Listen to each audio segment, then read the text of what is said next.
صلاح الدین ایوبی جیسے دلیر ایک دفعہ بھی نہیں جا سکے. بڑی تعداد ہے علماء کی، مشائخ کی، بزرگوں کی، نہیں جا سکے. اور کون کہتا ہے وہ رہتے ہیں فقط مدینے میں؟ وہ تو رہتے ہیں اپنے عاشقوں کے سینے میں. یہ ہو جاتا ہے.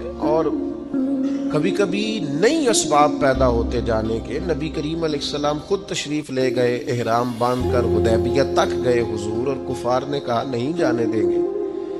1400-1500 صحابہ بندے ہوئے احرام کھول کر واپس لوٹ آئے، اور حضور نے فرمایا اللہ اسباب بنائے گا، انشاءاللہ دوبارہ جائیں گے. کچھ ضروری نہیں ہوتا کہ ہر دفعہ ہی پھیرا لگے اور ہر دفعہ ہی چکر بنے.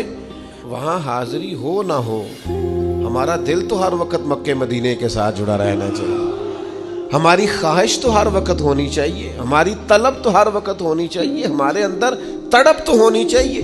وہ جو حدیث پاک میں فرمایا قیامت والے دن کچھ لوگوں نے حج نہیں کیا ہوگا، اس کی برکت سے ہی اللہ تعالیٰ انہیں جنت عطا کرے گا. کیا نہیں ہے پر اب فرمائے گا جاؤ تمہیں حج کی برکت سے جنت دی، تو وہ عرض کریں گے مالک ہم تو جا ہی نہیں سکے. تو اللہ فرمائے گا جب حاجی جاتے تھے دل تو تڑپتا تھا نا، دل تڑپتا تھا نا، تو اس تڑپ پر ہی تمہیں اجر دے دیا.